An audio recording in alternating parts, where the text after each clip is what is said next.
नमस्कार, प्रणाम, आदाब, सत श्री अकाल भाई। कैसे हैं भाई आप सभी? उम्मीद करता हूँ बहुत ही अच्छे होंगे। तो बच्चों, मुझे एक बात बताओ, आप कभी ऐसा हुआ है आपके पास कि आप बहुत मेहनत करी हो आपने स्पोर्ट्स में, और आप जब मेन डे आता है, जो यानी कि कंपटीशन डे आता है, उसमें जब आप ट्रैक पे खड़े होते हो या अपने अरीना में खड़े होते हो, तो आप एक डर और घबराहट के कारण आप एक अच्छा परफॉर्मेंस नहीं दे पाते। ऐसा होता है अक्सर।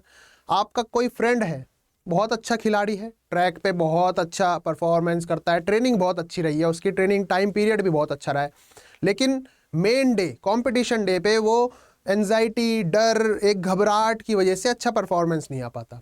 तो उसी टॉपिक के बारे में हम बात करेंगे, स्पोर्ट्स साइकोलॉजी। ये सिर्फ शरीर के ताकत के बारे में बात नहीं करता, ये आपके दिमाग के ताकत के बारे में भी बात करता है। अच्छा, एक चीज़ और बताओ मुझे, आपने कभी स्कूल में खो खो कबड्डी खेला है अपनी क्लास के दोस्तों के साथ, अपने सेक्शन के दोस्तों के साथ, या दूसरे सेक्शन के दोस्तों के साथ, है ना? और एक हमारे जो टीचर रहते हैं, स्पोर्ट्स टीचर, वो आपको खिलाने के लिए लेके जाते हैं बाहर, है ना? तो इन दोनों गेम्स में अंतर है, उन्हीं के बारे में हम बात करेंगे। तो सबसे पहले हम बात करते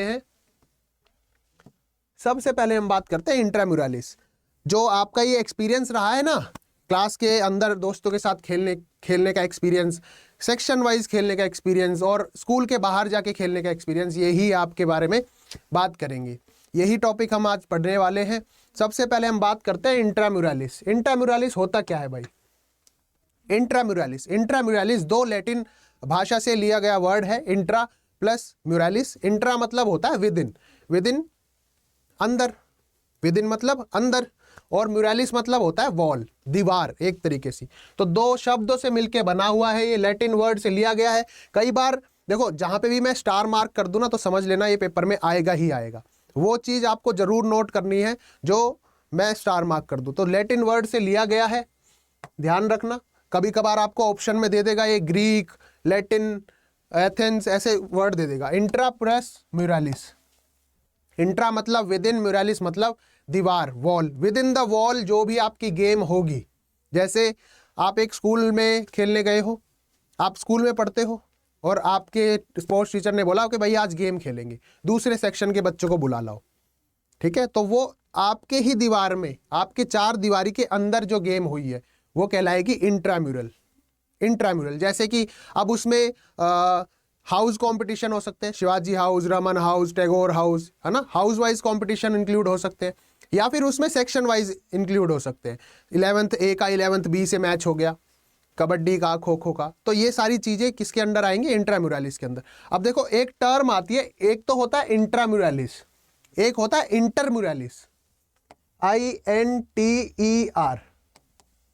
इंटरम्यूरालिस, जब भी बात होगी इंटरम्यूरालिस की, तो बात होगी आउटर ऑर्गेनाइजेशन की। अब मैं आपको इसका भी एक एग्जांपल देता हूं भाई। आप बाहर खेलने गए, आपके जो स्पोर्ट्स टीचर हैं उन्होंने बोला भाई फलाने दिन, परसों तरसों एक मैच है भाई दूसरे स्कूल के बच्चों से। अब उस कंडीशन में आपको स्कूल के बाहर जाना पड़ेगा, या अदर टीम को आपके स्कूल में आना पड़ेगा। तो ये मैच होगा आउटसाइड द वॉल। वो कहलाती है हमारी, वो क्या कहलाएगी? वो कहलाएगी हमारी एक्स्ट्राम्यूरल। एक्स्ट्राम्यूरल मतलब होता है, ये भी दो वर्ड से मिलके बना है भाई, एक्स्ट्रा प्लस म्यूरालिस। एक्स्ट्रा मतलब होता है outside, outside the wall. Outside the wall जो भी गेम खेली जाएंगी, वो चाहे वो स्कूल से बाहर हो, ऑर्गेनाइजेशन से बाहर हो, ये सारी आती हैं आपके एक्स्ट्राम्यूरालिस में। अब हम बात कर रहे थे इंटरम्यूरालिस की, तो इंटरम्यूरालिस भी कहलाया जाएगा एक्स्ट्राम्यूरालिस। अब वो कैसे? मैंने आपको एग्जांपल दिया ना, कि जैसे सर ने बोला कि भाई परसों आपका मैच है, दूसरे स्कूल की टीम आपके स्कूल में आएगी, या आप दूसरे स्कूल की टीम के दूसरे स्कूल में जाओगे, है ना? तो उसमें आप आउटसाइड द वॉल जा रहे हो, आउटसाइड द वॉल परफॉर्म करना है, तो वो कहलाएगा आपका इंटरम्यूरालिस। कई बार क्वेश्चन में ये पूछ लेता है, इज इंटरम्यूरालिस इज इक्विवेलेंट टू एक्स्ट्राम्यूरालिस? तो वो सही है, यस। इंटरम्यूरालिस इज डिफरेंट फ्रॉम इंट्राम्यूरालिस, ठीक है? इंट्राम्यूरालिस जो होगा वो आपका विद इन द वॉल, और इंटरम्यूरालिस एक्स्ट्राम्यूरालिस के इक्विवेलेंट ही होगा, ठीक है? एक्स्ट्राम्यूरालिस भी दो वर्ड से मिलके बना है, एक्स्ट्रा प्लस म्यूरल्स। म्यूरल मतलब दीवार, ठीक है? अब हम बात करते हैं इंटरम्यूरालिस के ऑब्जेक्टिव्स की। ये मैं बता चुका हूं भाई। आउटसाइड इनसाइड द वॉल जो खेली जाए एक ही स्कूल के अंदर, एक ही क्लास के अंदर या एक ही ऑर्गेनाइजेशन के अंदर जो जितने भी गेम खेले जाते हैं वो इंट्राम्यूरलिस कहलाते हैं। लेकिन उनका उद्देश्य क्या रहता है भाई, ऑब्जेक्टिव क्या रहता है, क्यों खिलाए जाते हैं भाई? फन की वजह से, वो भी एक रीजन है, एक उद्देश्य है। अब लेकिन उस फन के पीछे क्या रीजन छुपा हुआ है? क्यों फिजिकल एजुकेशन टीचर आपको इतना एम्फसाइज करते हैं कि भाई खेलो खेलो? क्यों? एक रीजन है उसके पीछे, एक उद्देश्य है। उन्हीं उद्देश्य में से कुछ उद्देश्य हैं ये, जैसे opportunity to every student to participate in games and sports. हर बच्चों को इक्विवेलेंट अपॉर्चुनिटी देना कि हर बच्चे कोई भी अपने आप को भेदभाव ना समझे कि भाई हमें सर ने हमें नहीं खिलाया या हमें नहीं खेलने देते, है ना। तो हर बच्चे को इक्वल अपॉर्चुनिटी मिलनी चाहिए, ये भी एक रीजन होता है इंटरम्यूरलिस का। इंटरम्यूरलिस का ध्यान रखना, इंटरम्यूरलिस मैं इसलिए कह रहा हूं क्योंकि वो within the organization, within the school या फिर विद इन द वॉल जो भी कंपटीशन कहलाए जाते हैं। ठीक है। दूसरा ऑब्जेक्टिव होता है to develop leader qualities. Leadership भी साइकोलॉजी का बहुत बड़ा मेजर पार्ट है। तो गेम्स एंड स्पोर्ट्स या फिर यूँ कह सकते हैं स्पोर्ट्स साइकोलॉजी भी डेवलप करती है लीडरशिप को, लीडरशिप क्वालिटीज़ को। क्योंकि जब आपके स्पोर्ट्स टीचर ने बोला कि भाई ये टीम बना ले, या तुम्हें बोला कि भाई तुम एक बच्चों को 10 बच्चों को इकट्ठा करो और एक टीम बनाओ और उस टीम के लीडर तुम हो, तो जब सर ने ये बोला ना कि उस टीम के लीडर तुम हो, तो यानी कि तुम्हारी जिम्मेवारी है बच्चों को इकट्ठा करना, बच्चों को अपनी रिस्पॉन्सिबिलिटीज बताना, बच्चों को गेम समझाना, बच्चों को ग्राउंड में लेके आना, बच्चों का डिसिप्लिन मैटर जो भी है आपको सब संभालना है। तो वो आपका डेवलप करता है लीडरशिप क्वालिटीज। तीसरा है कोऑपरेशन, हर चीज से कोऑपरेट करना। ठीक है। आपको क्लास का भी ध्यान रखना है, आपको बच्चे का भी ध्यान रखना है, आपको अपना भी ध्यान रखना है, आपको ग्राउंड डिसिप्लिन का भी ध्यान रखना है, तो कोऑपरेशन भी। प्रोवाइड रिक्रिएशन एक्टिविटीज ऐसी होती है जो आपका जो बचा हुआ टाइम होता है ना, जो वेस्ट जो टाइम होता है, वेस्ट मैं इसलिए कह रहा हूं क्योंकि जिस समय आप फिजिकली तो प्रेजेंट है लेकिन मेंटली कहीं और है, होता है ना ऐसे, तो उस समय को बचा के सही जगह इस्तेमाल करना, तो ये भी है। प्रोवाइड रिक्रिएशन एक्टिविटीज प्रोवाइड करता है भाई, फन एक्टिविटीज प्रोवाइड करता है, आपके सही समय को सही जगह इस्तेमाल करवाता है। उसके अलावा फीलिंग ऑफ स्पोर्ट्समैनशिप, ये आपके अंदर फीलिंग डेवलप करता है स्पोर्ट्समैनशिप की। ठीक है। स्पोर्ट्समैनशिप की फीलिंग डेवलप करता है, इक्विवेलेंट अपॉर्चुनिटी देता है भाई। ठीक है। किसी के साथ अच्छा व्यवहार करवाना, अच्छा व्यवहार करना, बुरा व्यवहार करना। स्पोर्ट्स हमें क्या सिखाता है? डिसिप्लिन सिखाता है, सभी के साथ अच्छा व्यवहार करना सिखाता है, सहनशीलता सिखाता है। तो ये सारी ऑब्जेक्टिव्स हैं इंट्राम्यूरल्स की। ठीक है। One of the main objective is identify talented sports person. सारी चीज, एक नीरज चोपड़ा की भी तो शुरुआत कहीं ना कहीं से हुई होगी, सुशील कुमार जी की पहलवान जो है उनकी शुरुआत भी तो कहीं ना कहीं से तो हुई होगी। वो शुरुआत है इंट्राम्यूरलिस से, क्योंकि जब बच्चा स्कूल में होता है तभी उनके टीचर उनको बता देते हैं, यानी कि हमारी जिम्मेदारी बनती है as a physical education teacher, हमारी जिम्मेदारी बनती है एक बच्चे को परखने की कि वो कैसे भीड़ में से निकल के नीरज चोपड़ा बन सकता है, कैसे भीड़ में से निकल के सुशील कुमार बन सकता है, कैसे भीड़ में से निकल के पीवी सिंधु बन सकती है। ठीक है। कैसे साक्षी मलिक बन सकती है। तो ये रिस्पॉन्सिबिलिटीज भी एक स्पोर्ट्स टीचर की या फिर फिजिकल एजुकेशन टीचर की होती है। ठीक है। तो ये ऑब्जेक्टिव्स है। अब हम बात करते हैं एक्स्ट्राम्यूरलिस की। एज आई टोल्ड बिफोर के एक्स्ट्रा लैटिन वर्ड से मिलके बना है एक्स्ट्राम्यूरलिस भी। एक्स्ट्रा मतलब आउटसाइड द वॉल और म्यूरल्स मतलब वॉल। ठीक है। तो ये लैटिन वर्ड से मिलके बना हुआ है। Activities which are perform outside the walls of the institution और द स्कूल।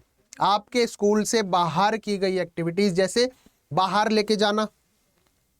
अब एक स्पोर्ट टीचर, मैंने बोला ना कि भाई परसों आपका मैच है, या तो हम उनकी स्कूल में जाएंगे या वो स्कूल हमारे स्कूल में आएगा। ठीक है। अब उसमें मैं आपको एक एग्जांपल बताता हूं, जैसे DAV है। अब DAV के कई सारे ब्रांचेस हैं, कोई अशोकनगर है, ठीक है, कोई गुड़गांव है, कोई रोहतक है। ठीक है। तो ये ऑर्गेनाइजेशन तो सेम है ना, ऑर्गेनाइजेशन सेम है, लेकिन इनकी ब्रांचेस अलग अलग हैं। तो रोहतक ब्रांच के बच्चे अगर जाते हैं गुड़गांव, ऑर्गेनाइजेशन सेम है, डीएवी के ही हैं बच्चे, सेम ऑर्गेनाइजेशन है, लेकिन वो कहलाएगा एक्स्ट्रा म्यूरालिस ही। क्यों? क्योंकि अपना स्कूल छोड़ के सेम ऑर्गेनाइजेशन में जा रहे हैं, सेम इंस्टीट्यूट है, नाम सेम है, लेकिन आउटसाइड द वॉल परफॉर्म करने जा रहे हैं, तो उसको हम कहलाएंगे एक्स्ट्रा म्यूरालिस। ठीक है, ये भी दो या ऑल्सो द स्टूडेंट ऑफ 2 और more schools participate in them. Extra muralis में क्या होता है, या तो 2 टीम होगी, अकेली तो परफॉर्म करने नहीं जाएगी ना दूसरे स्कूल में, या तो मैच करने ही तो जाएगी, team A versus team B, 2 या 2 से अधिक टीम होनी चाहिए इसमें। ठीक है, extra muralis competition the student of participated in सब sports related activities, sports related activities से पार्टिसिपेट करने चाहिए। तो ये एक्स्ट्रा म्यूरालिस था। अब बात आती है लीडरशिप। जैसे कि मैंने पहले भी बता चुका हूं कि स्पोर्ट्स आपको बहुत ही वाइड एंगल प्रोवाइड करता है, वाइड यू कह सकते हैं कि अपॉर्चुनिटीज प्रोवाइड करवाता है।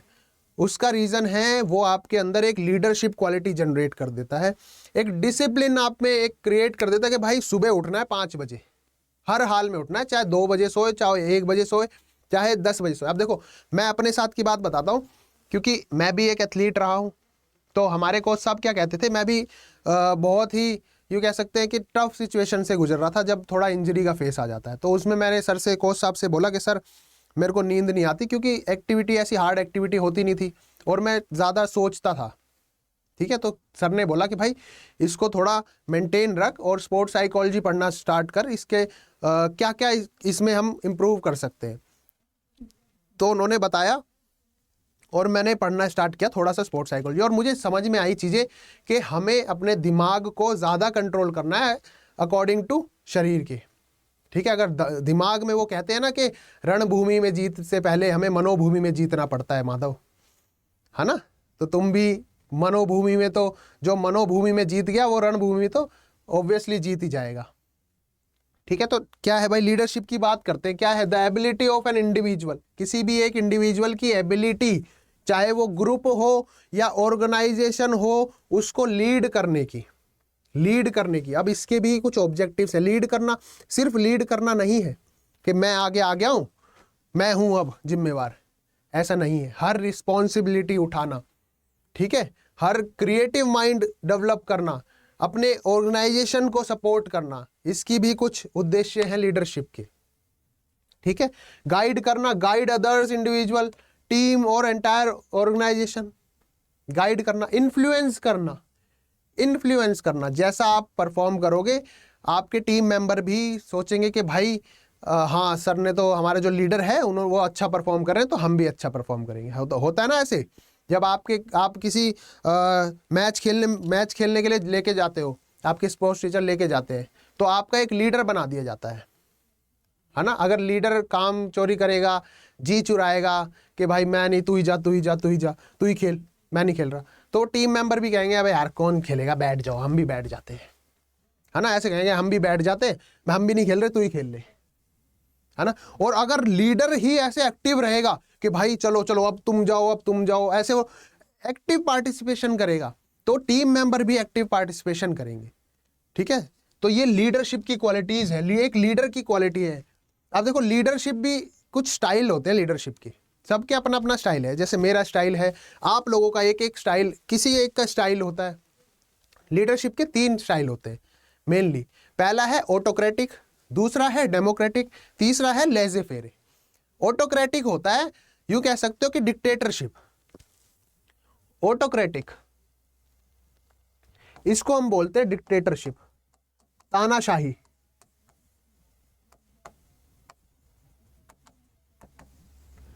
डिक्टेटरशिप साफ साफ लिख दूं,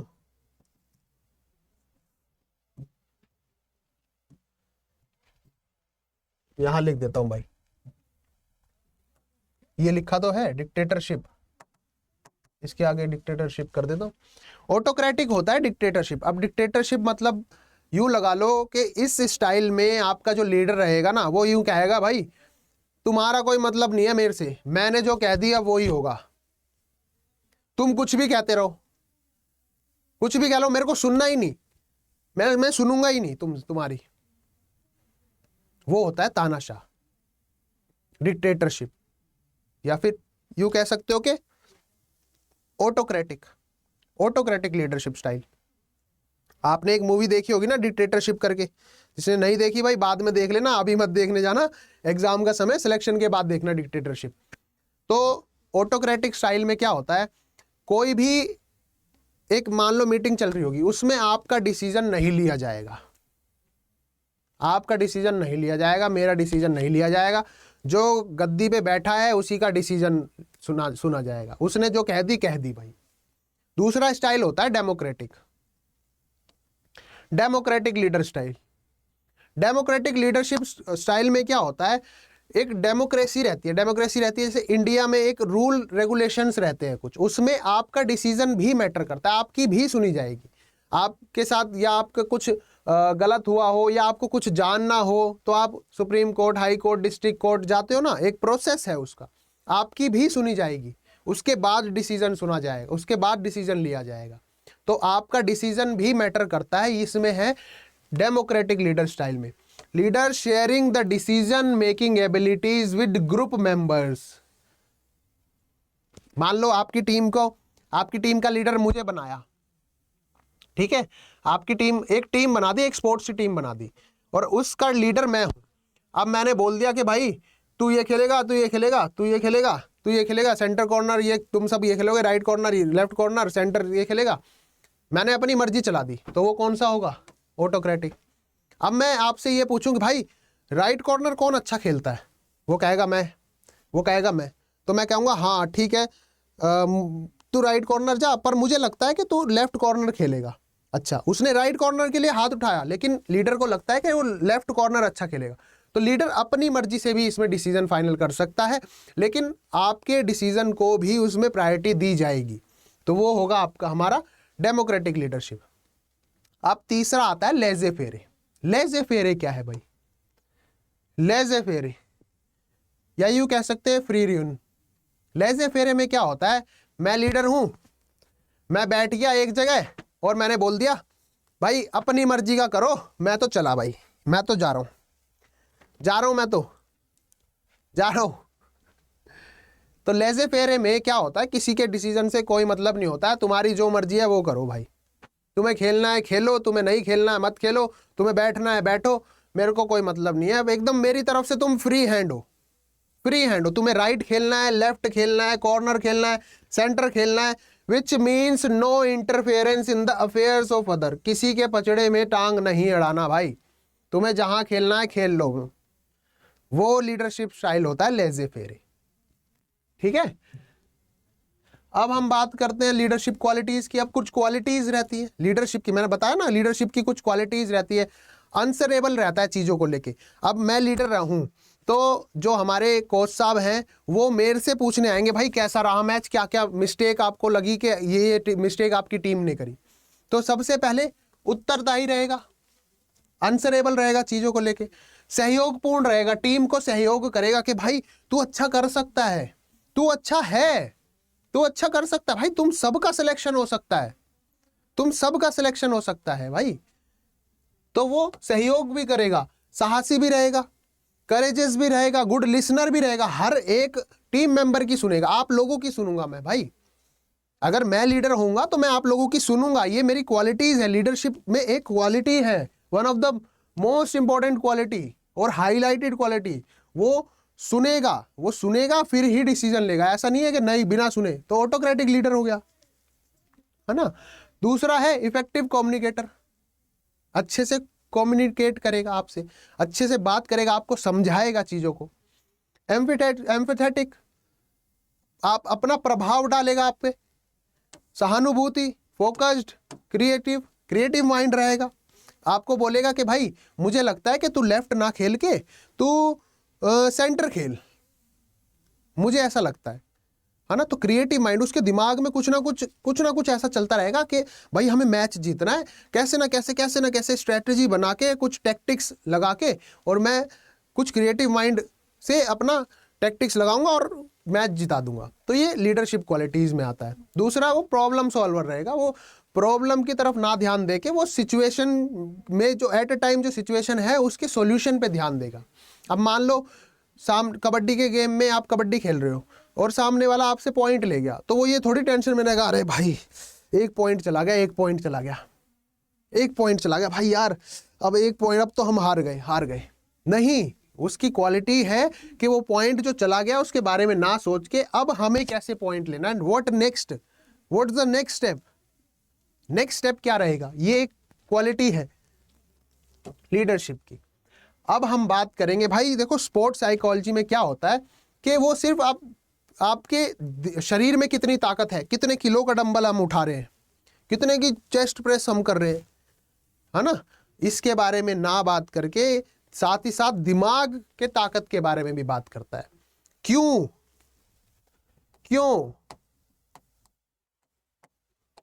कैसे, क्या, इन सभी के बारे में बात करता है खेल मनोविज्ञान। अब देखो इनकी कुछ थ्योरीज दी गई हैं। रेड पेन आई थिंक आप लोगों को नहीं दिख रहा भाई, अब ठीक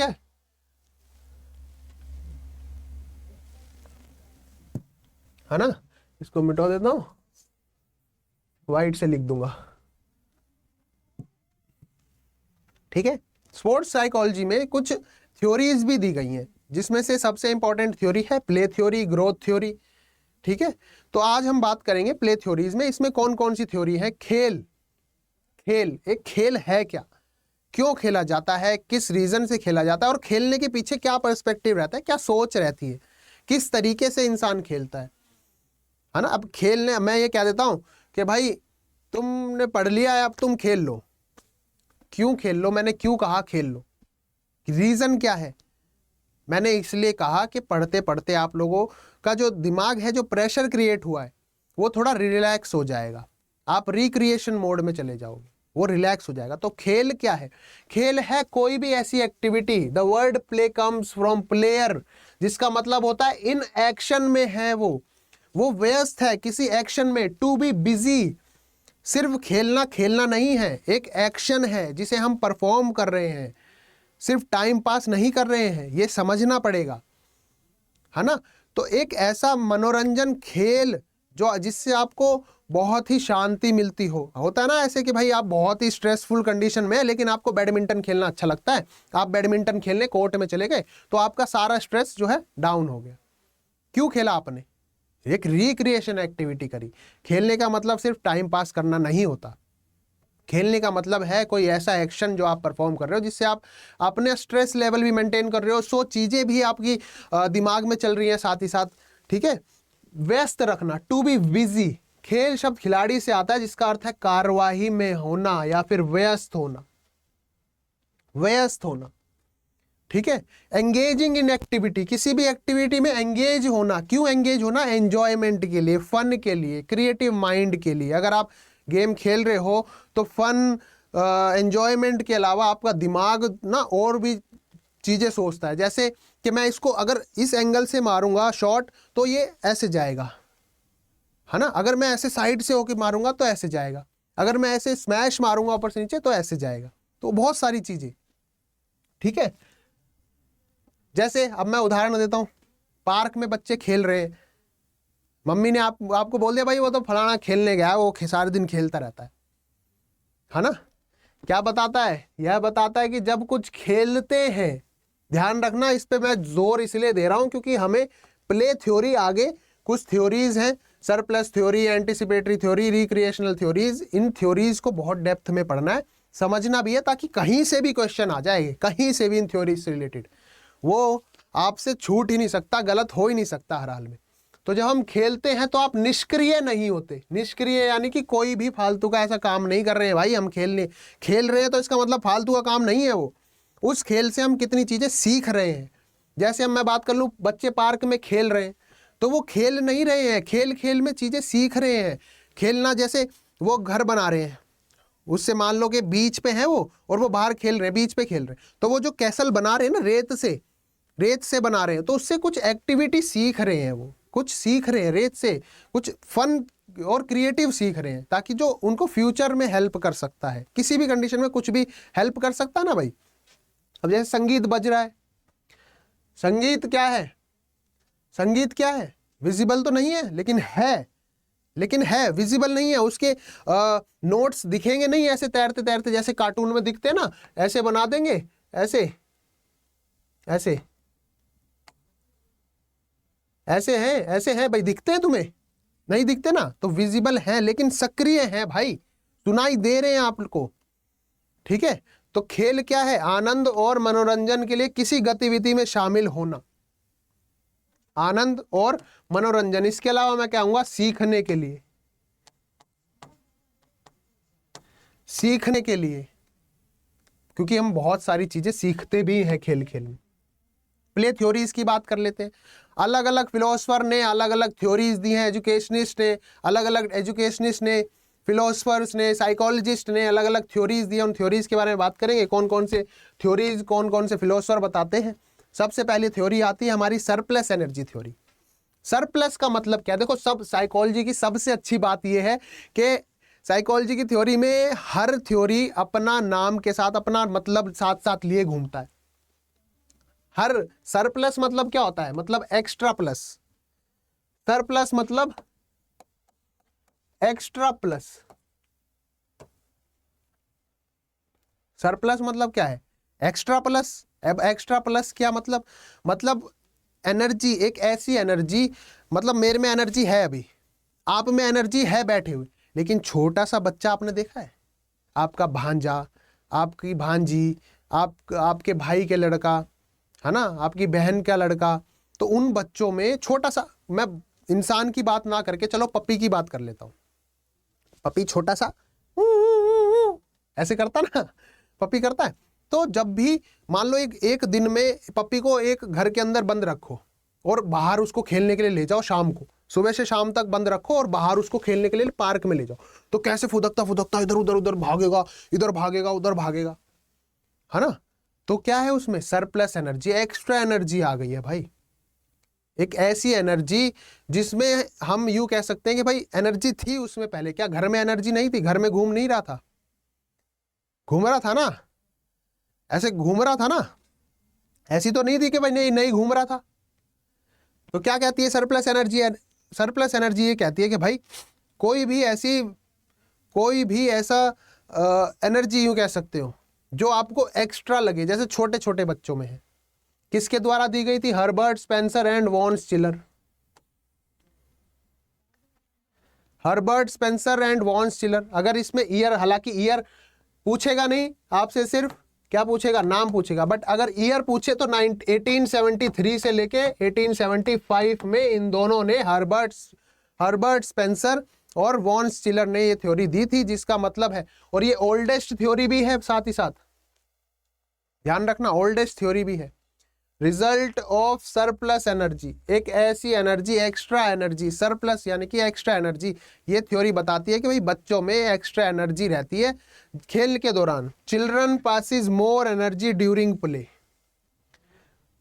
है ना। अब मैं अगर एग्जाम्पल की बात कर लूं तो बच्चे, आपका भांजा है, आपकी भांजी है, सुबह से दोपहर तक शाम तक स्कूल में रहा, स्कूल में 100 काम करे, क्लास वर्क करा, होमवर्क भी लिया, स्कूल में खेले, लंच में भागे दौड़े कूदे, गिरे पड़े, ये सब भी काम किया, पिटे भी टीचर से, लेकिन जैसी स्कूल बस से नीचे उतरे एकदम फुदकते फुदकते आएंगे, घर में बैग पटका और मम्मी से बोलेंगे मुझे तो खेलने जाना है, अब भी खेलने जाना है। सुबह से शाम तक खेल तो रहे हो, सुबह से शाम तक खेलना ही तो हो रहा है, लेकिन क्या है, उनके पास एनर्जी ही इतनी है, सरप्लस एनर्जी इतनी है कि वो पूरे दिन सुबह से शाम तक खेलेंगे, उसके बाद भी खेलने की ताकत रखते हैं भाई, सरप्लस एनर्जी। और ये सरप्लस एनर्जी, सबसे अच्छी बात इसकी है ये है कि सरप्लस एनर्जी आपको, अगर आप पॉजिटिव वे में यूज करो तो आपको बहुत ही अच्छा इफेक्ट दे सकती है। जैसे बात कर लेते हैं नीरज चोपड़ा की, अगर बचपन में उसके हाथ में भाला ना दिया होता, क्योंकि बचपन में सरप्लस एनर्जी ज्यादा रहती है, बच्चों में ज्यादा रहती है, छोटे पप्पी में, छोटा पप्पी होता है बचपन में, उसमें ज्यादा एनर्जी रहती है। अगर उसके नीरज चोपड़ा के हाथ में बचपन से भाला ना दिया होता तो वो बचपन से ही उसमें क्रिएट हो गया कि भाई मुझे अपनी एनर्जी इस भाले पे लगानी है अब। और वो देखो आज नीरज चोपड़ा साहब कहाँ से कहाँ है ना। तो कोशिश हमेशा रखा करो कि आपके बच्चे हैं, आपकी बहन के बच्चे हैं, भाई के बच्चे हैं, उनको कोशिश करो कि अभी से स्पोर्ट्स में डाल दो भाई, ताकि बाद तक वो उनको कोई भी प्रॉब्लम ना आए और ट्रेनिंग एज भी ज़्यादा हो तो मज़ा आ जाएगा भाई। ठीक है। Outlet for this extra energy, play provide an outlet for this extra energy. भाई मज़ा आता है एक्स्ट्रा एनर्जी। जैसे अब बात कर लेते हैं एग्जाम्पल की, है ना। हर्बर्ट स्पेंसर ने और वॉन स्टीलर ने क्या कहा, कहीं अधिक ऊर्जा व्यय करते हैं भाई। जितनी उनमें एनर्जी है उससे कहीं ज़्यादा अधिक। अब तुम्हारे और हमारे जैसे क्या करेंगे, जॉब करके आ गए हैं भाई, अब बैठ जाओ, स्कूल होया है, जॉब कर ली है, अब शाम को आके मुझे लेटना, अब बिस्तर चाहिए, मैं थोड़ी देर लेटूंगा। लेकिन बच्चे ऐसा नहीं है भाई, उनमें एनर्जी है और उससे कहीं ज़्यादा एनर्जी लगा देते हैं वो। ठीक है। उनके पास सामान्य जीवन जीने के लिए अधिक ऊर्जा से अधिक ऊर्जा होती है भाई। ठीक है। अब हम बात करते हैं एंटीसिपेटरी थ्योरी की। एंटीसिपेटरी थ्योरी क्या है, मैंने बताया कि एंटीसिपेटरी थ्योरी हर साइकोलॉजी में, हर थ्योरी इतनी अच्छी है कि अपने नाम में ही अपना मतलब साथ लिए घूमती है। एंटीसिपेटरी मतलब होता है the play of animal, the play of man. किसके द्वारा दी गई थी, कार्ल ग्रोस। ये नाम लिख लेना बेटा, ये नाम ही जरूरी है, ये पूछे जाएंगे एग्जाम में। 4 बार स्टार मार्क कर दिया मैंने, तो अब सोच लो कितना जरूरी है। EMRS, KVS, NVS, ये हर जगह पूछा गया। AWES हर जगह पूछा गया है। HTET में ये ले लो, JK सेट में ले लो, है ना, बिहार सेट में ले लो, हर जगह पूछा गया है थ्योरीज के कौन से फिलोसफर्स ने कौन सी थ्योरी दी है भाई।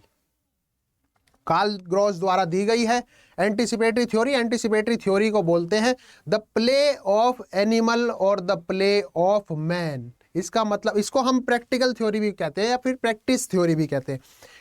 ये थ्योरी क्या बताती है, ये थ्योरी बताती है फ्यूचर यूज। खेल खेल के दौरान, खेल के दौरान मैं इसलिए कह रहा हूं क्योंकि जब छोटा बच्चा होता है तो वो खेल के दौरान ही कुछ एक्टिविटी ऐसी करता है जिससे उसको ना चाहते हुए भी वो चीजें सीख रहा है फ्यूचर यूज के लिए।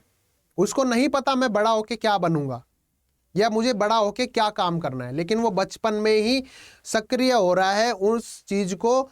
नीरज चोपड़ा जी आज ओलंपियन चैंपियन हैं, बचपन में तो नहीं थे, लेकिन बचपन से प्रिपेयर हो रहे थे, बचपन से प्रैक्टिस जो करी है उन्होंने, प्रैक्टिकल जो करा है, इसलिए उसको बोलते हैं प्रैक्टिस थ्योरी। बचपन की प्रैक्टिस जो आज आप कर रहे हो वो ही डिसाइड करेगा आपका फ्यूचर कैसा होने वाला है, इसलिए इसको बोलते हैं प्रैक्टिस थ्योरी।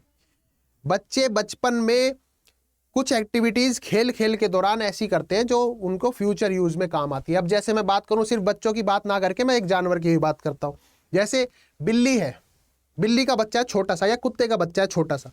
अब आप उसके कुत्ते के बच्चे के सामने चूहा, या बिल्ली के बच्चे के सामने एक चूहा बांध दो प्लास्टिक का और उसको धागे से ऐसे खींचो, ऐसे खींचो, तो वो आपके पीछे पीछे भागेगा, उसको पकड़ेगा, बिल्ली ऐसे उस पर कुरेद देगी, है ना।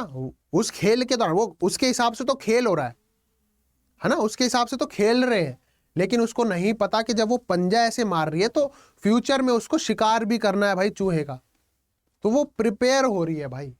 ठीक है। तो बच्चे भी ऐसे ही हैं, बच्चे भी खेल खेल के दौरान कुछ ऐसी एक्टिविटीज सीखते हैं जो उनके फ्यूचर यूज में काम आने वाली है। लेटर सर्वाइवल में प्रैक्टिस फॉर बिहेवियर क्यों जरूरी है, बिहेवियर आपके एटीट्यूड में आ जाएगी, वो प्रैक्टिस आपके बिहेवियर में ही आ जाएगी। आपने देखा होगा कि कोई क्रिकेटर रहते हैं तो वो अगर चल भी रहे हैं ना, ऐसे नॉर्मल रास्ते में चल भी रहे हैं तो ऐसे बॉल फेंकेंगे, है ना। क्यों? क्योंकि वो प्रैक्टिस उनका बिहेवियर बन गया है। खेल खेल इतना यूज्ड हो गया उसके, क्योंकि वो उनका बिहेवियर ही बन गया है। ठीक है। एसेंशियल फॉर लेटर सर्वाइवल, बाद के लिए काम आएगी, फ्यूचर यूज के लिए काम आएगी, फ्यूचर यूज में काम आएगी ये प्रैक्टिस। अगर मैं बात करूं पशुओं में खेल का उद्देश्य, जैसे क्रूड पावर्स, ये क्रूड पावर्स क्यों लिखा है, क्रूड पावर्स इसलिए लिखा है, कुत्ता हो या बिल्ली हो या चूहा हो या कोई भी ऐसा जानवर हो जो बचपन में कुछ ऐसी एक्टिविटीज कर रहा हो जिससे उसका फ्यूचर में वो काम आएगी। जैसे चूहा चूहा पकड़ना, बिल्ली ऐसे पंजे मारती है, वो चूहे पकड़ने की प्रैक्टिस हो सकती है। कुत्ता काटता है ऐसे मुंह से, ऐसे आपको पिल्ला जो है काटेगा और ऐसे ऐसे ऐसे ऐसे करेगा, क्या पता वो कुछ अपना शिकार पकड़ने के लिए कर रहा हो, है ना। तो ये क्रूड पावर्स हैं उसकी, और क्रूड पावर्स उसको फ्यूचर यूज में इस्तेमाल होने वाली है। ठीक है। जैसे अगर आप बच्चे की बात करें तो खेल खेलते हैं, जैसे दौड़ना हो, कूदना हो, वस्तुओं को पकड़ना हो या रोल प्ले करना हो, अनजाने में उन कौशल का अभ्यास करते हैं जो उनके फ्यूचर यूज में इस्तेमाल होने वाली है। जैसे कूदना हो, कूदना यानी कि लॉन्ग जंप हो सकती है, हाई जंप हो सकती है।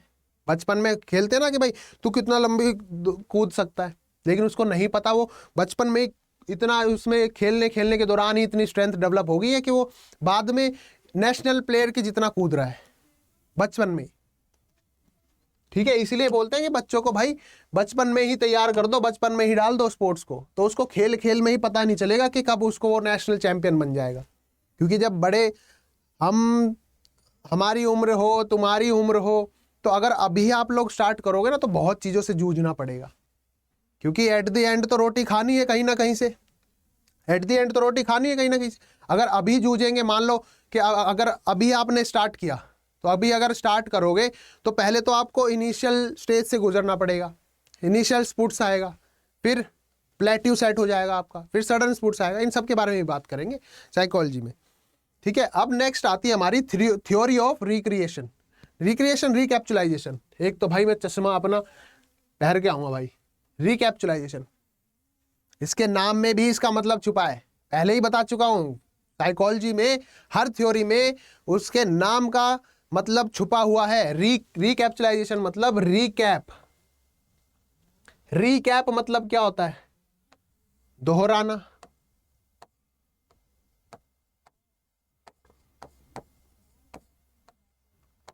पुनः,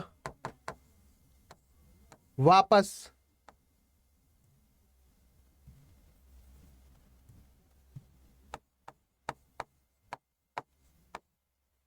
है ना। तीन मतलब बताए मैंने अब, दोहराना, पुनः, वापस। रिकैप, रिकैप मतलब जब आप मूवी देखने जाते हैं, पिक्चर देखने गए भाई आप, पिक्चर दिखाने से पहले हल्का सा उसका एक रिकैप दिखाते हैं, उसका बाद में जो होगा वो दिखा रहे हैं अभी, या जो पहले जो हुआ है पार्ट 1 में जो हुआ है वो पार्ट 2 में थोड़ा सा रिकैप दिखा रहे हैं उसका पार्ट 1 का, ताकि आपका फ्लो बन जाए।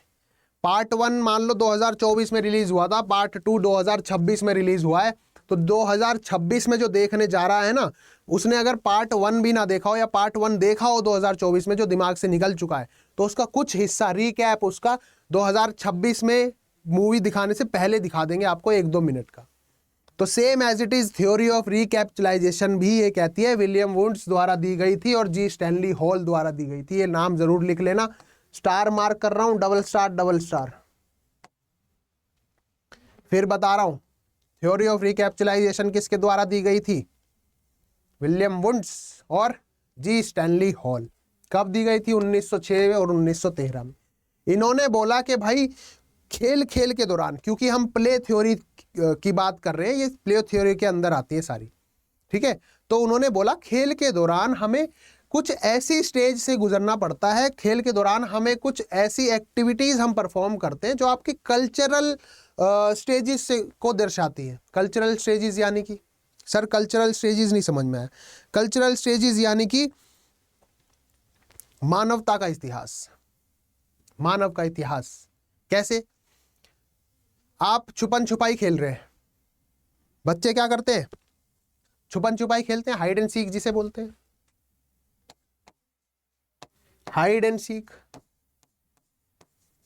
छुपन छुपाई खेल रहे हैं, लेकिन वो छुपन छुपाई खेल रहे हैं, हाइड एंड सीक खेल रहे हैं। क्यों खेल रहे हैं? अब मैं अगर बात करूं क्यों खेल रहे हैं, थ्योरी ऑफ रिकैप्चुलाइजेशन की वजह से। कैसे सर? समझ में नहीं आया, दोबारा समझो। हाइड एंड सीक खेल रहे हैं, लेकिन वो क्या दर्शा रहे हैं कि जब मानव इवॉल्व होना स्टार्ट हुआ था तो वो जानवरों से बचता था और बचने के लिए छिपता था, हाइड एंड सीक खेलता था। आया समझ में? नहीं आया? अभी समझा देते। Each child passes through a series of play stage, her child एक ऐसे खेल के स्टेज से, खेल के फेज से गुजरता है जो corresponding to and recapitulating the cultural stages, cultural stages जो दर्शाती हैं डेवलपमेंट ऑफ द रेस, जैसे कि हाइड एंड सीक खेलना या फिर शिकार करना। शिकार पूरा पहले टाइम में होता था, आज फिशिंग होती है ना। पहले टाइम में स्विमिंग करते थे मछलियों को पकड़ने के लिए, आज स्विमिंग की रेसेस होती हैं, स्विमिंग स्पोर्ट्स है, ठीक है। तैर के इस गांव से उस गांव जाना पहले टाइम में होता था, लेकिन वही आज रेस हो गई है। वो कल्चरल स्टेजेस दर्शा रहे हैं, आपके कल्चर को दर्शा रहे हैं। अगर आप अलग अलग कंट्रीज में जाएंगे तो अलग अलग कल्चरल स्टेजेस दोहराते हैं वो। जैसे कुछ गेम्स ऐसी भी हैं जो जापान में खेली जाती हैं, उनकी कल्चरल गेम्स हैं वो, जैसे वो बैम्बू को ऐसे ऐसे ऐसे ऐसे खोल बंद करते हैं, उस पर ऐसे ऐसे एक एक पैर से कूदते हैं। अलग अलग देश का कल्चर हो सकते हैं, ठीक है। तो खेल के दौरान अपने कल्चर को दर्शाना या अपने कल्चरल का रिकैप करना, वो कहलाता है थ्योरी ऑफ रिकैप्चुलाइजेशन। किसके द्वारा दिया गया था? विलियम वुड्स और जी स्टैनली हॉल। जैसे शिकार करना, जैसे मछली पकड़ना, रेत की गुफाएं बनाना। रेत की गुफाएं यानी कि बीच पे गए बच्चे और वो कैसल बनाते हैं। भाई मम्मा मम्मा मैं कैसल बना रहा हूं। क्यों बना रहे हैं बेटा? पता नहीं, बस फन के लिए? नहीं, वो अपनी कल्चरल स्टेजेस से को दर्शा रहा है भाई कि मानव पहले ऐसे भी रहते थे, ठीक है। तो कहीं ना कहीं से तो स्टार्ट हुआ होगा, तो उसको दर्शाता है। जैसे बच्चों का खेल विकास मानव इतिहास के विकास के दर्पण जैसा है।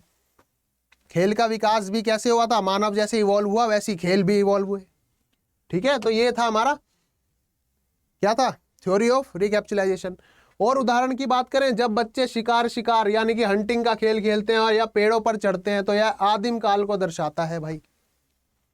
जब मानव शिकार से बचने के लिए या शिकार को पकड़ने के लिए पेड़ पर चढ़ जाते थे, है ना, हंटिंग करते थे, तो ये उस चीज को दर्शा रहा है। हाइड एंड सीक खेलना। फिर आती है भाई psycho analytic theory, one of the most famous theory psycho analytic theory, जो हमारे किसने दी थी? एक बहुत बड़े फिलोसफर रहे सिगमंड फ्रॉयड और उनकी बेटी एना फ्रॉयड। ये ध्यान रखना, बहुत सी बुक्स में सिर्फ और सिर्फ सिगमंड फ्रॉयड दिया जाता है, लेकिन मैं आपको बता रहा हूं कि सिगमंड फ्रॉयड के अलावा उनकी बेटी थी एना फ्रॉयड। 1937 में ये थ्योरी एना फ्रॉयड द्वारा दी गई और साथ ही साथ सिगमंड फ्रॉयड ने। बहुत बड़े फिलोसफर भी हैं, साइकोलॉजिस्ट है सिगमंड फ्रॉयड।